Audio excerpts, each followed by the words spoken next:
आज इस वीडियो में बीपीओ के सिलेबस के अनुसार जो दूसरा चैप्टर दिया गया है उस पर चर्चा करेंगे। तो चलिए देखते हैं दूसरा चैप्टर क्या है।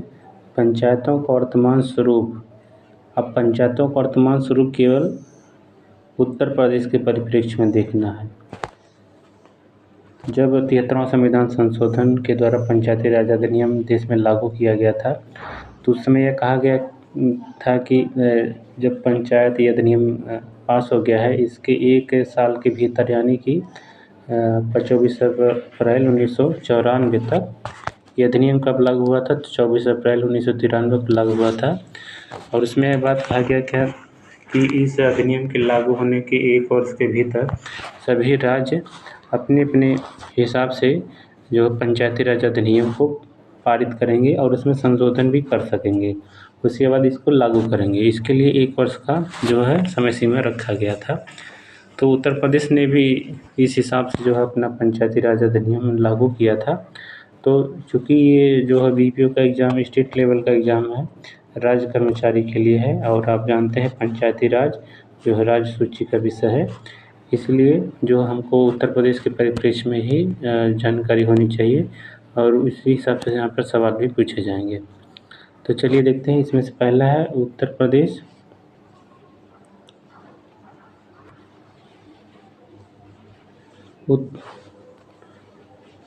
उत्तर प्रदेश राज्य में पंचायत संस्थानों के संबंध में विधायी प्राविधान, स्वरूप व शक्तियाँ। पंचायतों में निर्वाचन आरक्षण की व्यवस्था यानी कि पंचायतें हैं ना उसका विधायी प्रावधान क्या है यानी कि संविधान में उसका प्रावधान क्या है, उसके अधिनियम क्या है, नियमावली क्या है, उनके स्वरूप को देखेंगे। पंचायतों की शक्तियों को देखा जाएगा और पंचायतों का चुनाव निर्वाचन कैसे होगा और उसमें आरक्षण की व्यवस्था कैसी होगी, इन तमाम बातों पर इसमें चर्चा की गई है। देखिए इसमें से पहला है पंचायतों में निर्वाचन एवं आरक्षण। पंचायतों में निर्वाचन और आरक्षण। तो पंचायत में निर्वाचन और आरक्षण कैसे होगा तो यहाँ पर सबसे पहले देखिए ये 73वां संविधान संशोधन अधिनियम 1993 भारत में पंचायती राज व्यवस्था को संवैधानिक दर्जा प्रदान किया गया है। 73वां संविधान संशोधन 1993 के द्वारा भारत में पंचायती राज व्यवस्था को संवैधानिक दर्जा प्रदान किया गया।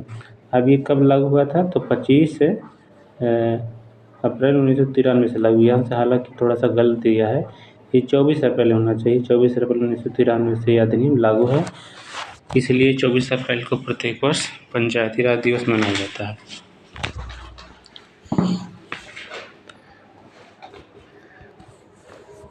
अभी जो पंचायती राज व्यवस्था है वो त्रिस्तरीय है, 3 स्तर पर है। तो पहला क्या है ग्राम पंचायत है, दूसरा पंचायत समिति जो कि खंड स्तर पर लागू है और तीसरा जिले स्तर पर जिला परिषद है। पंचायतों का जो निर्वाचन होता है वो प्रत्यक्ष रूप से होता है, प्रत्यक्ष रूप से चुने गए प्रतिनिधियों के द्वारा भरे जाएंगे।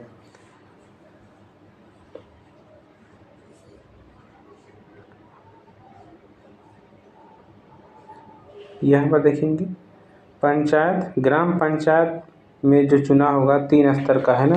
तो पहला जो स्तर है ग्राम पंचायत, उसका चुनाव कैसे होगा यहाँ पर देखिए प्रत्यक्ष विधि के द्वारा होगा, प्रत्यक्ष विधि के द्वारा होगा।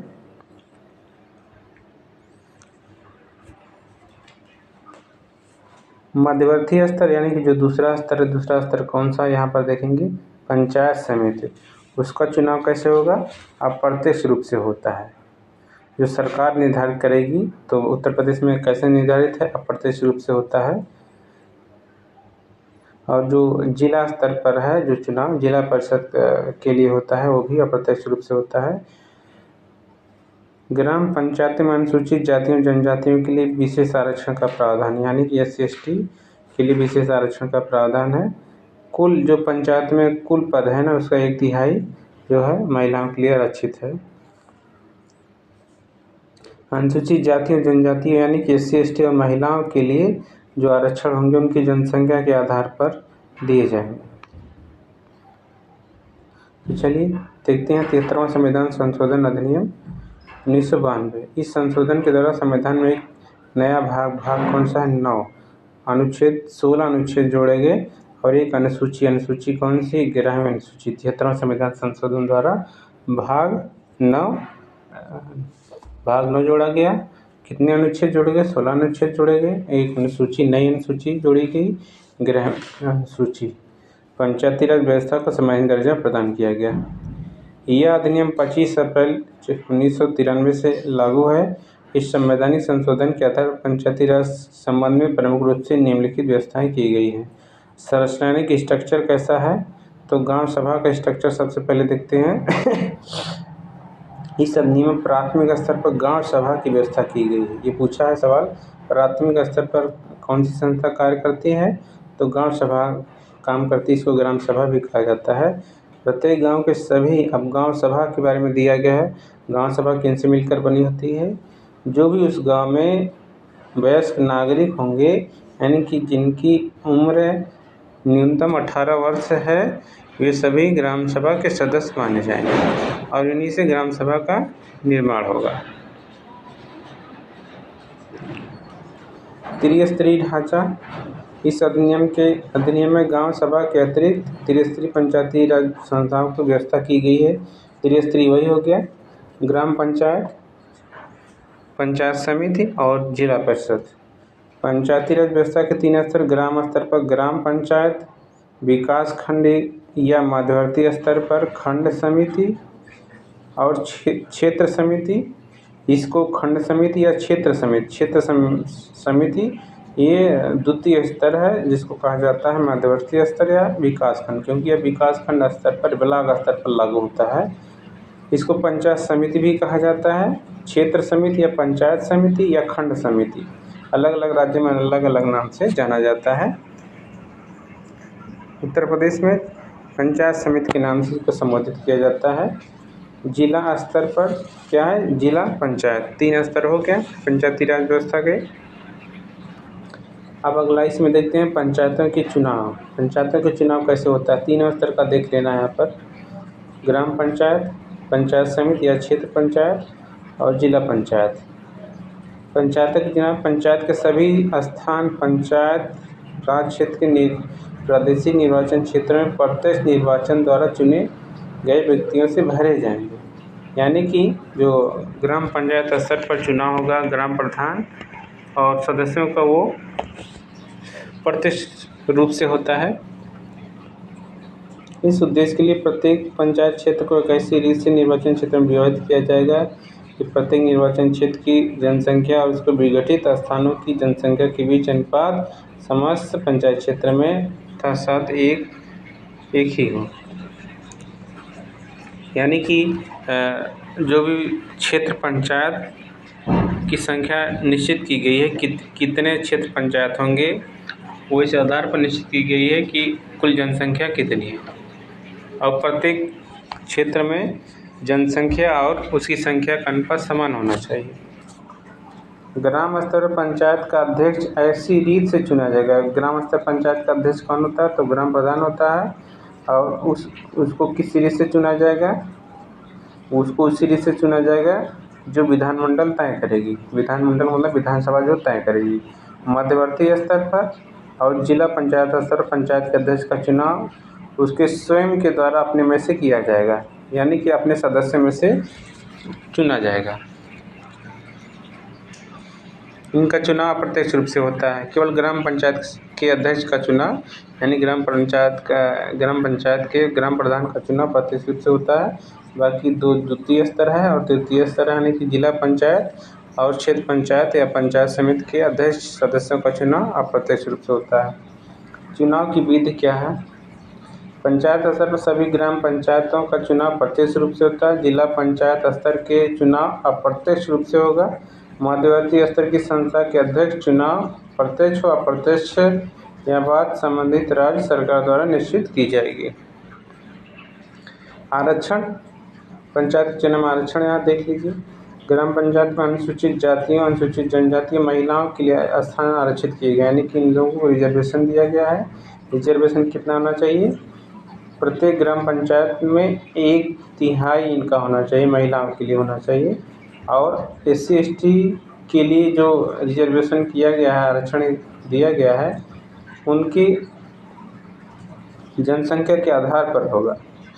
उनमें भी SC/ST में भी 1/3 स्थान महिलाओं के लिए होगा। जो SC/ST वर्ग की महिलाएं उनके लिए होगा। अनुसूचित जाति, अनुसूचित जनजाति और स्त्रियों के लिए आरक्षण की व्यवस्था ग्राम पंचायत में अध्यक्ष पद, सरपंच के लिए भी की गई है। SC/ST और स्त्रियों के लिए जो आरक्षण की व्यवस्था है ना, वो ग्राम प्रधान स्तर पर भी है, यानी कि लोग ग्राम प्रधान भी बन सकते हैं। 1/3 जो आरक्षण वहाँ पर भी लागू है। अनुसूचित जाति, अनुसूचित जनजाति समन्वय अध्यक्ष पद के लिए उसी अनुपात में स्थान आरक्षित होंगे जिस अनुपात में उस क्षेत्र में उनकी जनसंख्या है।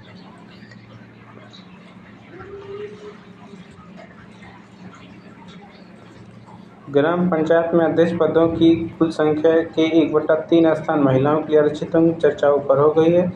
प्रत्येक खंड में ग्राम पंचायत के अध्यक्ष पद पर महिलाओं के लिए आरक्षण चक्रानुक्रम से आवंटित किए जाएंगे। चक्रानुक्रम मतलब बाय रोटेशन। महिलाओं के लिए आरक्षण 1/3 होगा, यानी कि एक बार महिलाएं बनेंगी, फिर 2 बार पुरुष बनेंगे, फिर 1 बार महिला बनेगी। इस प्रकार से वो साइकिल चलेगा। अनुसूचित जाति और जनजातियों के आरक्षण उस अवधि तक प्रभावी रहेगा जिस अवधि तक अनुच्छेद 334 के अधीन उन्हें आरक्षण प्राप्त है। देखिए, भारतीय संविधान के अनुच्छेद 334 में यह प्रावधान किया गया कि विधानसभा, लोकसभा में जो है SC वर्ग के लोगों के लिए आरक्षण दिया गया है। उसी अनुच्छेद के तहत ग्राम पंचायतों में भी इनको आरक्षण प्राप्त है। जब तक अनुच्छेद 334 प्रभावी रहेगा तब तक इनको आरक्षण मिलेगा। राज्य विधानमंडल को यह अधिकार होगा कि यदि वह उचित समझे तो ग्राम पंचायत में अध्यक्ष पद पर अन्य पिछड़े वर्गों के लिए आरक्षण की व्यवस्था करे। यानी कि अगर विधानमंडल या विधानसभा यह चाहे कि OBC यानी कि अदर बैकवर्ड क्लास के लिए भी आरक्षण मिलना चाहिए तो ऐसा कर सकता है। ये तो उसके कार्य क्षेत्र में है। अनुसूचित जाति और जनजातियों व महिलाओं जिनके लिए आरक्षित स्थान की व्यवस्था की गई, उन्हें समान निर्वाचन क्षेत्रों से भी चुनाव लड़ने का अधिकार होगा। जो SC/ST और महिलाएं जिनको भी आरक्षण मिला है, वो लोग चाहें तो समान निर्वाचन क्षेत्रों से भी, यानी कि जहाँ जिन निर्वाचन क्षेत्रों पर आरक्षण नहीं है, जो सामान्य सीटें हैं, वहाँ पर भी वो लोग चुनाव लड़ सकते हैं।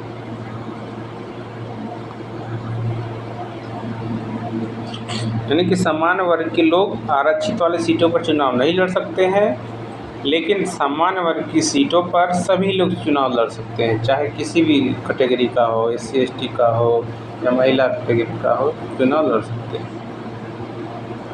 सदस्यों की योग्यताएं। पंचायत का सदस्य निर्वाचित होने के लिए क्या योग्यता होनी चाहिए? सबसे पहले योग्य नागरिक हो और उसकी आयु न्यूनतम कितने हो? 21 वर्ष।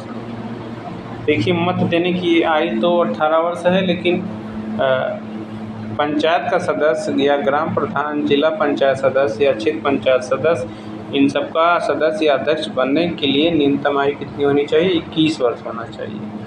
वह व्यक्ति प्रवर्तन विधि के अधीन राज्य विधानमंडल के लिए निर्वाचित होने की योग्यता, यानी कि जो विधानमंडल जो भी प्रावधान करेगा उसी रीत के अनुसार जो है उसके अंदर योग्यता होनी चाहिए, जो भी इसमें योग्यता कायम की गई है। कार्यकाल यहाँ पर देख लेते हैं, 5 वर्ष है। पंचायत का इससे पहले भी विघटन किया जा सकता है, उसको पहले भी समाप्त किया जाता है, 5 वर्ष से पहले भी समाप्त किया जा सकता है। पंचायतों का निर्वाचन कौन कराता है? तो ये राज्य निर्वाचन आयोग कराता है। इनका अंकेक्षण करता है, निर्देशन करता है, सब सारी चीज़ें कौन करता है? राज्य निर्वाचन आयोग। जैसे केंद्र में केंद्रीय निर्वाचन आयोग होता है, वैसे प्रत्येक राज्य में राज्य निर्वाचन आयोग होता है।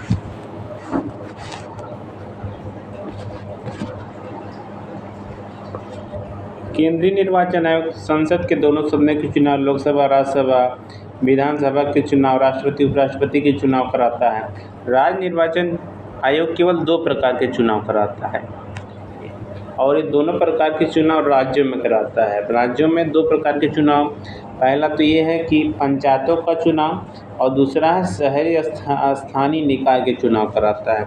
पंचायतों के चुनाव में तीनों स्तर के चुनाव ग्राम पंचायत, क्षेत्र पंचायत और जिला पंचायत का चुनाव कराता है। और नगर निकाय के चुनाव में तीनों स्तर के चुनाव नगर निगम, नगर पालिका और नगर पंचायत के चुनाव कराता है।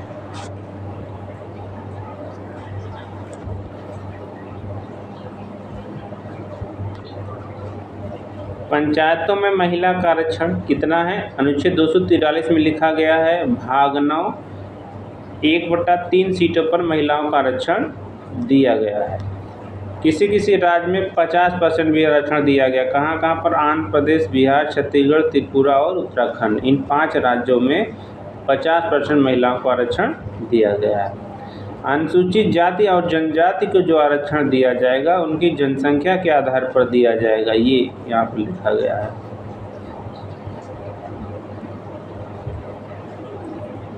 ग्राम पंचायत प्रतिनिधियों के चुनाव अब यहाँ पर देख लेते हैं। ग्राम प्रधान का चुनाव, ग्राम प्रधान का चुनाव धारा 1151 में है।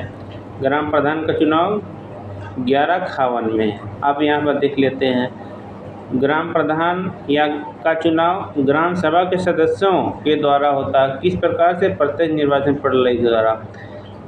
ग्राम सभा के सदस्य का मतलब उस ग्राम में जितने भी 18+ आयु के लोग हैं और उनका नाम निर्वाचक नामावली में है, यानी कि जितने लोग क्या हैं वोटर लिस्ट में हैं वही लोग जो है उन ग्राम प्रधान के चुनाव में भाग ले सकते हैं।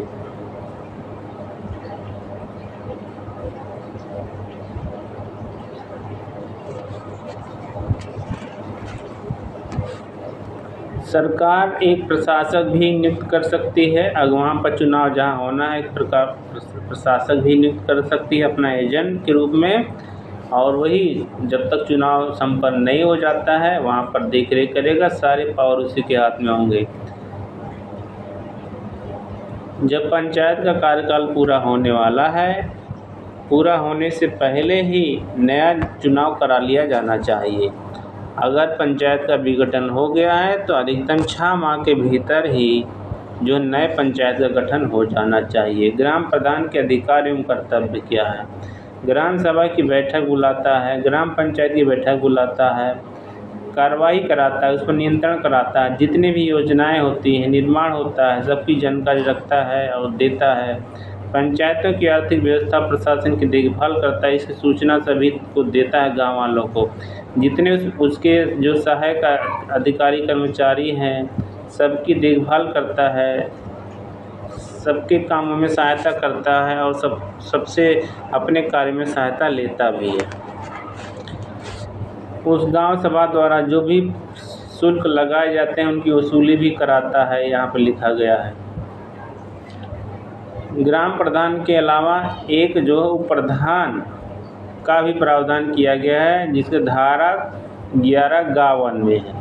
प्रधान का चुनाव 1151 में है और प्रधान का चुनाव 1152 में है। ये अनिवार्य नहीं है, ठीक है। अगर कोई व्यक्ति उप प्रधान का चुनाव नहीं लड़ना चाहता है, अगर कोई उम्मीदवार नहीं है, तो जो प्रशासक होता है उसी सदस्यों में से किसी एक व्यक्ति को प्रधान नामित कर देता है, मनोनीत कर देता है।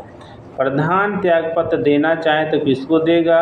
उसको अपने पद से हटाया जा सकता है। ये सब बातें दोनों धारा 18 में लिखी गई है। वो अपना त्यागपत्र DPRO को देगा, जिला पंचायत राज अधिकारी को दे सकता है, लिखित रूप में दे सकता है।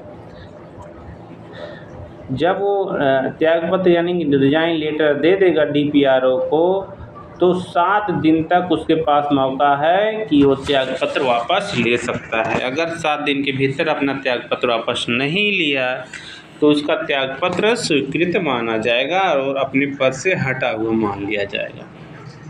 यहीं पर ये बात लिखी है।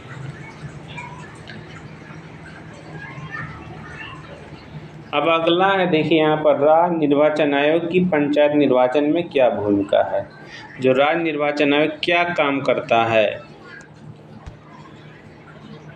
पंचायतों का चुनाव अभी हम लोगों ने देखा राज्य निर्वाचन आयोग का कार्य है। राज्य निर्वाचन आयोग का गठन उत्तर प्रदेश में कब हुआ था? उत्तर प्रदेश में कब हुआ था? तो 23 अप्रैल 1994 को।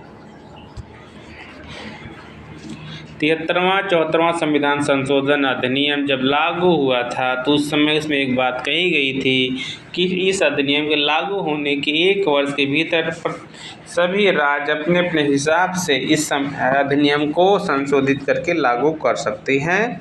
तो इसी आधार पर जो है उत्तर प्रदेश में भी पंचायती राज अधिनियम लागू किया गया और पंचायतों का चुनाव कराने के लिए एक अलग से राज्य निर्वाचन आयोग का गठन किया गया। चूँकि राज्य निर्वाचन आयोग का प्रावधान अनुच्छेद 243 में है, इसलिए इसको एक संवैधानिक निकाय कहा जा सकता है। इसका मुख्यालय लखनऊ में है। ये क्या क्या काम करता है तो हम लोग यहाँ पर देख लेते हैं। स्थानीय निकाय चुनाव कराता है, पंचायतों का चुनाव कराता है, एक निर्वाचन अधिकारी की नियुक्ति करेगा। जिस जिले में जिस क्षेत्र में चुनाव होना है वहाँ पर एक निर्वाचन अधिकारी की नियुक्ति करेगा। जिला स्तर पर सबसे बड़ा निर्वाचन अधिकारी वहाँ का जिला मजिस्ट्रेट होता है, उसको जिला निर्वाचन अधिकारी कहा जाता है। मतदाता सूची का निर्माण कराएगा, वोटर लिस्ट बनवाएगा। उसके बाद चुनाव लड़ने वाले उम्मीदवारों की सूची तैयार कराएगा, कौन कौन चुनाव लड़ रहा है उनको एक चुनाव चिन्ह आवंटित करेगा, वोटिंग कराएगा। वोटिंग के बाद परिणाम जारी करेगा। परिणाम जारी करने के बाद जो उम्मीदवार जितने जीते होंगे, विजयी होंगे, उनकी एक सूची राज्यपाल को प्रेषित कर देगा। वर्तमान में चुनाव आयुक्त कौन है तो मनोज कुमार हैं। देखिए राज्य निर्वाचन आयोग भी उसी प्रकार से काम करता है जिस प्रकार से केंद्र में केंद्रीय निर्वाचन आयोग काम करता है। केंद्रीय निर्वाचन आयोग में हम लोगों ने देखा था कि वहाँ पर एक मुख्य निर्वाचन आयुक्त होता है और शेष अन्य निर्वाचन आयुक्त होते हैं। उसी प्रकार से राज्य निर्वाचन आयोग में भी एक मुख्य निर्वाचन आयुक्त होता है और शेष अन्य निर्वाचन आयुक्त होते हैं। जो मुख्य निर्वाचन आयुक्त होता है उसका कार्यकाल 6 वर्ष या 68 वर्ष जो भी पहले होता है। इसके अलावा अन्य निर्वाचन आयुक्त जो होते हैं उनका कार्यकाल 5 वर्ष या 65 वर्ष जो भी पहले हो वो होता है। आगे हम लोग देखते हैं इसमें राज्य निर्वाचन आयोग। राज्य निर्वाचन आयोग कौन कौन से चुनाव कराता है? अभी हम लोगों ने देखा पंचायतों के चुनाव और स्थानीय निकाय के चुनाव। इसके अलावा जो केंद्रीय निर्वाचन आयोग होता है उस जो चीज़ें वो चुनाव कराता है उसमें इनकी मदद भी करता है।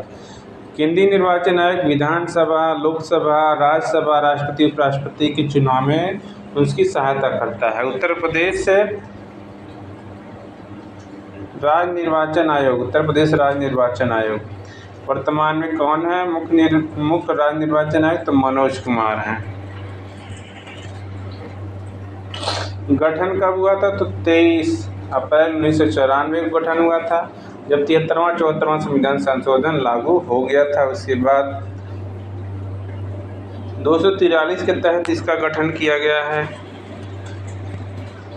ये तीनों स्तर के चुनाव कराता है। तीनों स्तर यहाँ पर लिखा गया है। देखिए एक है जो है ग्राम पंचायत, क्षेत्र पंचायत और जिला पंचायत, 3 प्रकार के स्तर के चुनाव होते हैं उनका कराता है। इसके अलावा स्थानीय निकाय के भी जो चुनाव होता है उसके लिए भी जिम्मेदारी ही है। अब इसके कार्य क्या क्या है यहाँ पर देखिए अलग से दिया गया है। राज्य निर्वाचन आयोग के कार्य किस प्रकार हैं? पहला, पंचायती राज संस्थाओं के चुनाव संपन्न कराना, मतदाता सूची तैयार करना, उसका प्रकाश, निर्वाचक संबंधित सार्वजनिक अधिसूचना जारी करना। ये है थोड़ा चर्चा कर लेते हैं। सार्वजनिक अधिसूचना क्या है?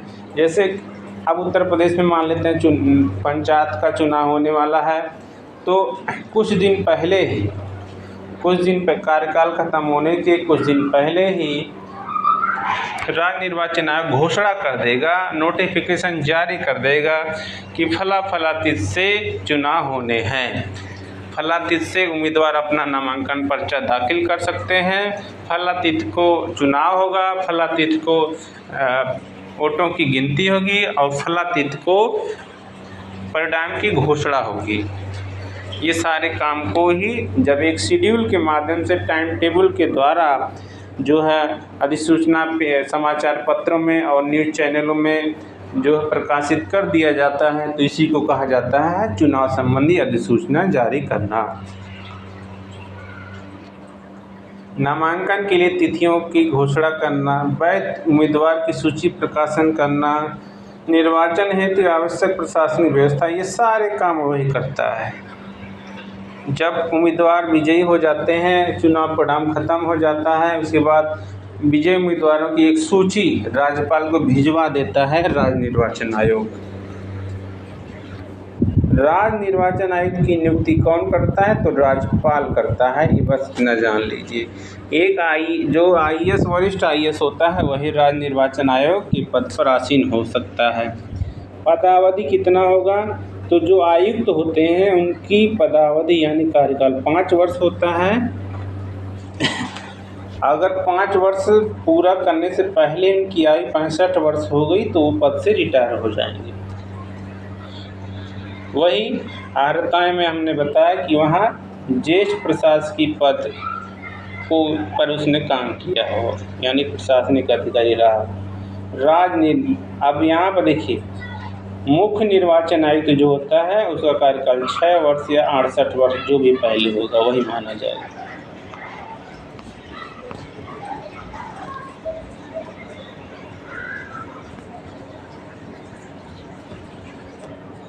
मुख्य निर्वाचन अधिकारी, पंचायत और जिला मजिस्ट्रेट की नियुक्ति। राज्य निर्वाचन आयोग की निर्वाचन में क्या भूमिका है? तो देखिए, पहले तो क्या करता है कि जो जिला मजिस्ट्रेट की नियुक्ति कर देता है, जिला मजिस्ट्रेट की नियुक्ति करेगा कि आप क्या हैं, जिले के मुख्य निर्वाचन अधिकारी हैं। उन्हीं को कहेगा कि जिले के मुख्य निर्वाचन अधिकारी हैं, सारा उत्तरदायित्व आपका है, तो उनसे ही सारा कार्य कराएगा। और जिलाधिकारी को निष्पक्ष होकर काम करना होता है।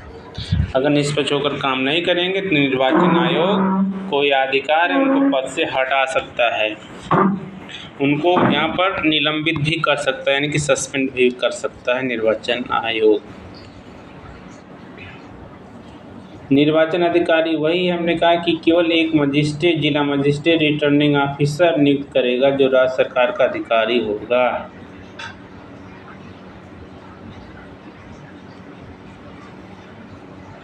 निर्वाचन अधिकारी की सहायता के लिए सहायक निर्वाचन अधिकारी की भी नियुक्ति होती है।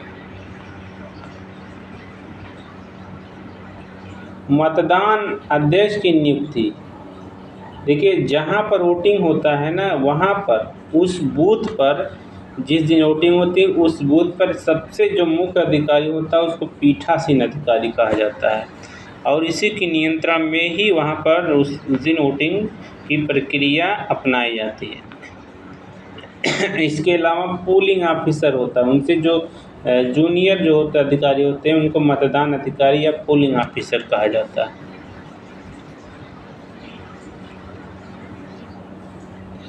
निर्वाचन अभी करता है, देखिए इलेक्शन एजेंट होता है। अगर कोई उम्मीदवार है जिसने पर्चा दाखिल किया है और चुनाव लड़ रहा है, तो चुनाव के दिन क्या कर सकता है, वह एक अपना एजेंट घोषित कर सकता है किसी व्यक्ति को। और एजेंट कौन होना चाहिए?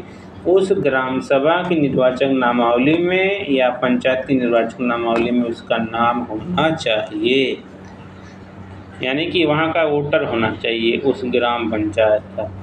इसके अलावा मतदान एजेंट भी होता है, वोटिंग एजेंट। निर्वाचन की सूचना और दिनांक का निर्धारण, ये हमने बताया कि अधिसूचना जारी करता है तो निर्वाचन आयोग सब बताता है, निर्वाचन की सूचना देगा, डेट बताएगा, सब बताएगा। वो कौन करता है? तो राज्य निर्वाचन आयोग करता है।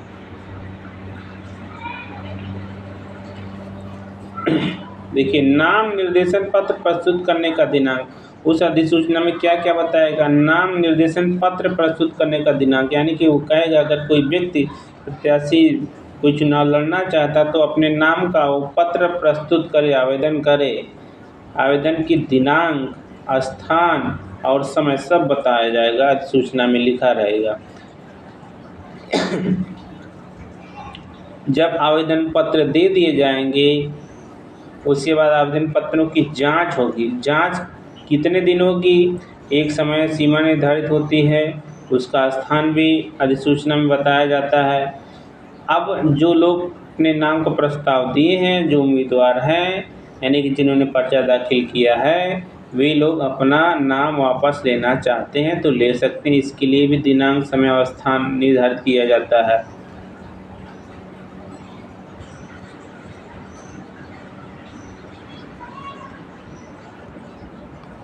यही लिखा है, उम्मीदवारी से नाम वापसी। अगर कोई उम्मीदवार है तो अपना नाम वापस ले सकता है। उसके लिए जो है नियम 14 में प्रावधान किया गया है।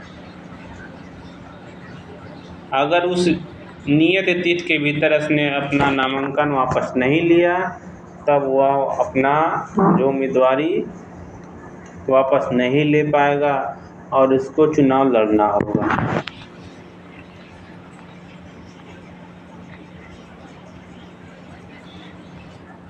देखिए, निर्वाचन लड़ने वाले उम्मीदवारों की सूची और प्रतीकों का आवंटन।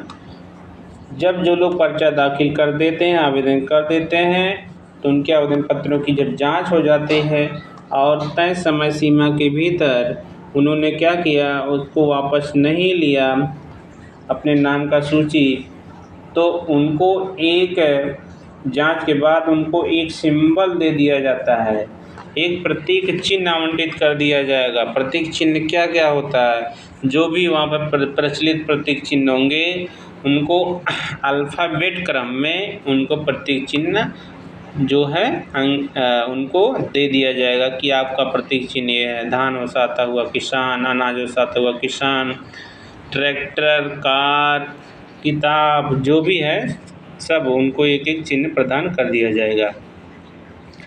जो पंचायतों का चुनाव होता है वो बैलेट पेपर के द्वारा चुनाव होता है, यानी कि मत पत्र के द्वारा इनका चुनाव होता है। ईवीएम मशीनों के द्वारा इनका चुनाव नहीं होता है।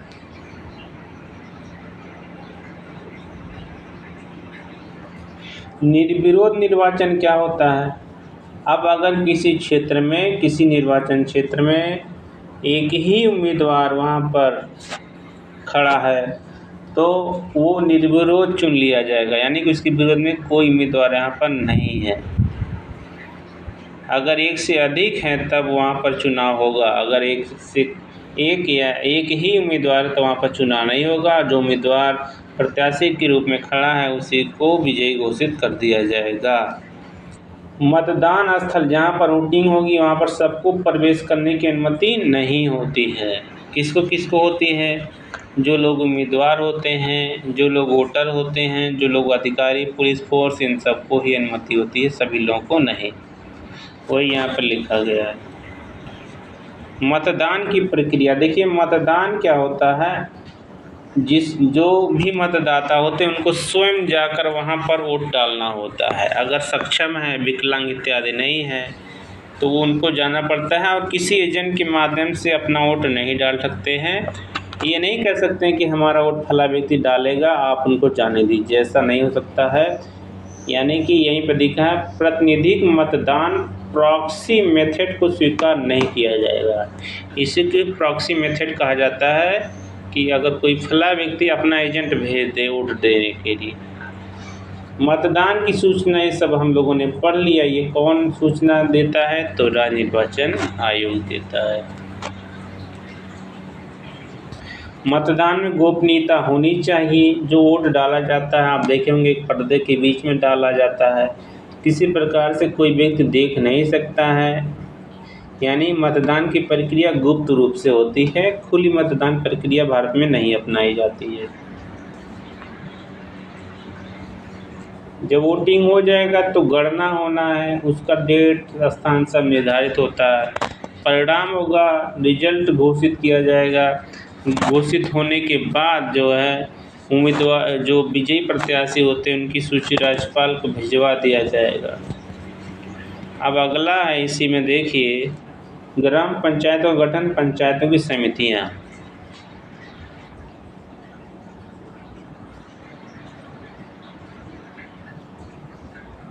पंचायतों की संरचना त्रिस्तरीय है। पहला ग्राम पंचायत, दूसरा पंचायत समिति और तीसरा है जिला पंचायत।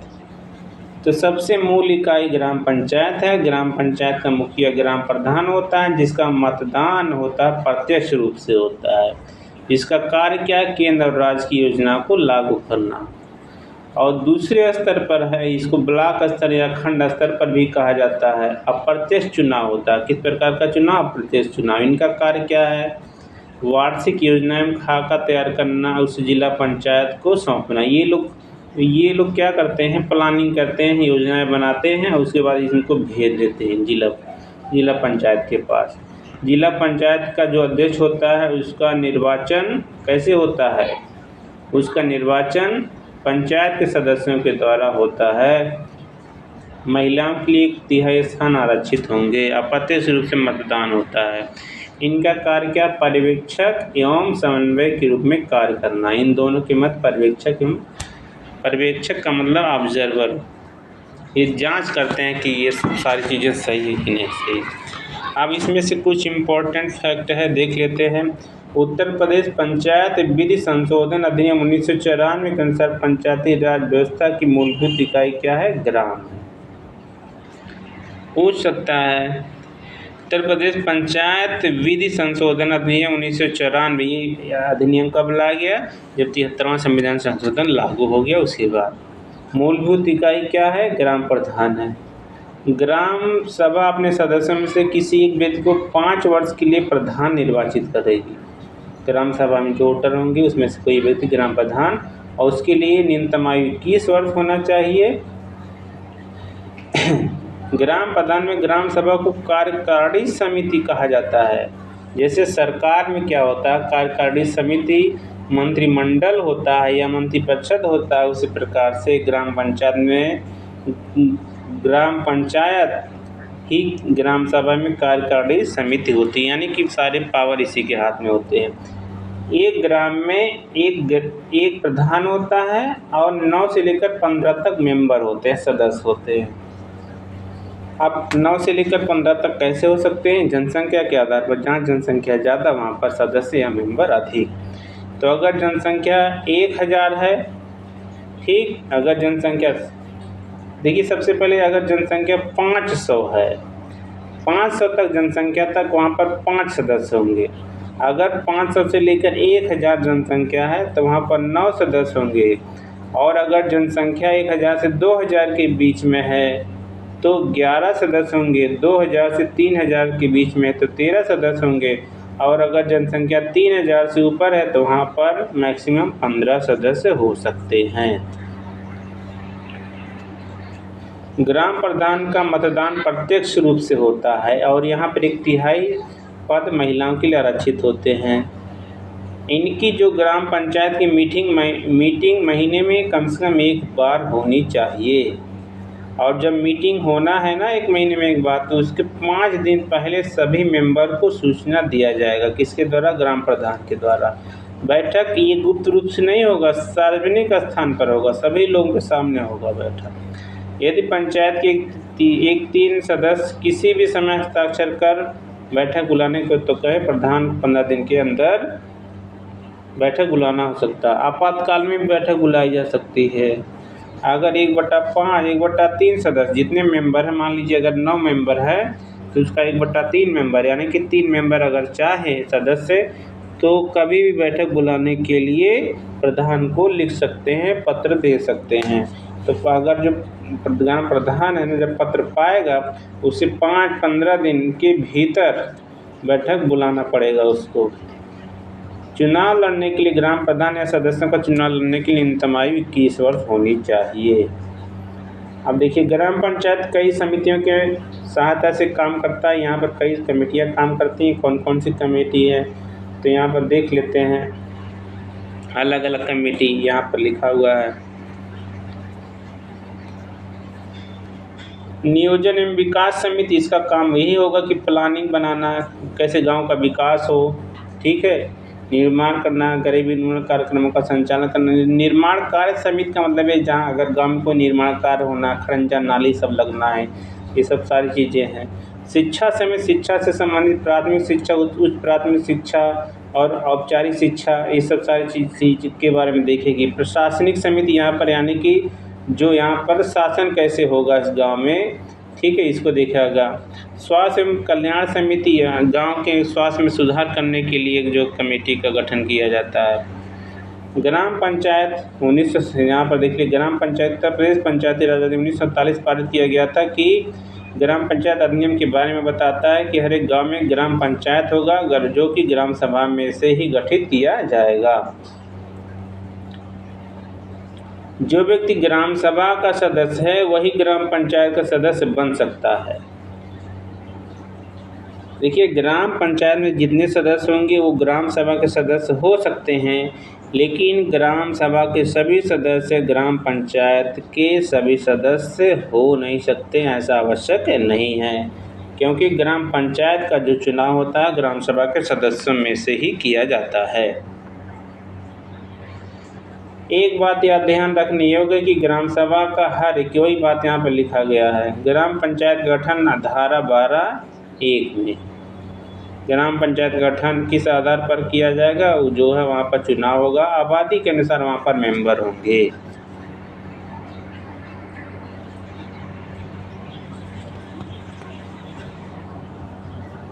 वहीं पर देखिए 500 जनसंख्या तक 5 सदस्य, जो अभी हम लोगों ने ऊपर चर्चा किया वही है। 501 से 1000 तक 9 सदस्य, 1001 से 11 सदस्य, 13 सदस्य, 15 सदस्य। प्रत्येक ग्राम पंचायत का एक कार्यालय होता है जिसे पंचायत सेवक के अधीन होता है। पंचायत सेवक की नियुक्ति राज्य सरकार करती है, इसलिए उसे वेतन कौन देगा, राज्य सरकार देगी। ग्राम सभा की बैठक बुलाएगा कौन, ग्राम प्रधान बुलाता है। अब देखिए, कोरम पूरा होने के लिए 1/5 सदस्य होने आवश्यक हैं, तभी कार्रवाई हो सकती है, नहीं तो कार्रवाई नहीं हो पाएगी।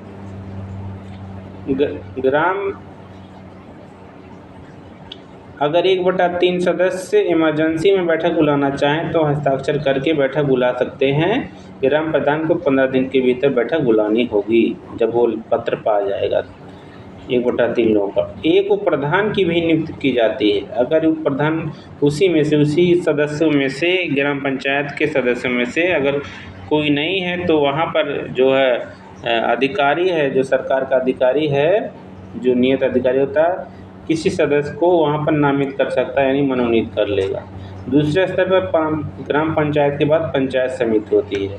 पंचायत समिति ये दूसरा खंड, प्रखंड स्तर, ब्लॉक स्तर पर काम करती है। अप्रत्यक्ष रूप से इनका जो चुनाव होता है, यहाँ पर जो आरक्षण होता है 1/3 भाग SC ST को उनकी जनसंख्या के आधार पर आरक्षित किया गया है। देखिए यहाँ पर है 50% महिलाओं की आरक्षित रखने का प्रावधान रहता है। प्रत्येक ग्राम पंचायत का मुखिया पंचायत समिति का सदस्य होता है। अगर उस पंचायत क्षेत्र में जितने ग्राम सभा आते हैं तो जितने भी ग्राम सभा या ग्राम पंचायत के जितने प्रधान होते हैं ना, वे सब के सब क्या होते हैं, उस क्षेत्र पंचायत के सदस्य होते हैं। इसके अलावा उस पंचायत क्षेत्र में विधानसभा का कोई सदस्य है, विधान परिषद का कोई सदस्य है, राज्यसभा का कोई सदस्य है, तो वो ऑलरेडी सदस्य मान लिया जाएगा ग्राम पंचायत समिति का, जो द्वितीय स्तर का है। ग्राम पंचायत की समितियां और उसके कार्य भी हम लोगों ने जो वहाँ पर पढ़ा था ऊपर, वही सारी चीज़ें यहाँ पर डिटेल में लिखी गई है।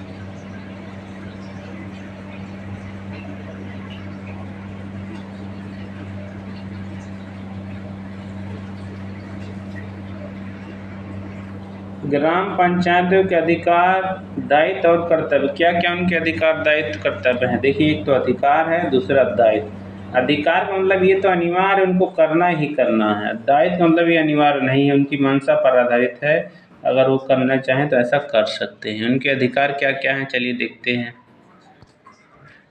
ग्राम पंचायत की भूमि को अर्जित करने का अधिकार, यानी कि जो उस समय सार्वजनिक भूमि है उस ग्राम पंचायत में, तो वो क्या कर सकते हैं, उसको अपने कब्जे में ले सकते हैं।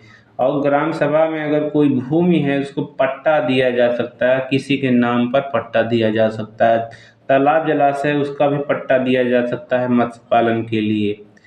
मेला का आयोजन कर सकती है, प्रकाश व्यवस्था का आयोजन कर सकती है, बैठक ग्राम सभा की बैठक करवा सकते हैं, मीटिंग हो सकती है, वार्ड संगठनों को चंदा दे सकते हैं ये लोग, ये इनके अधिकार हैं।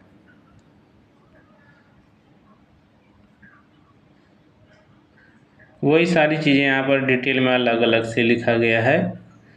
अब देखिए अलग यहाँ पर क्या है, पंचायती राज व्यवस्था चुनौतियों में समाधान। पंचायती राज व्यवस्था चुनौतियों में समाधान, ये देखिए ये तो आइडियोलॉजी है, ये अलग चीज़ है, इसमें फैक्ट नहीं है और यहाँ से पूछा भी नहीं जाएगा इसमें से, इसलिए हम लोग इसको स्किप करते हैं। अब ये चैप्टर यहीं पर समाप्त होता है। नेक्स्ट वीडियो हम लोग अगले चैप्टर को लेकर फिर से उपस्थित होंगे।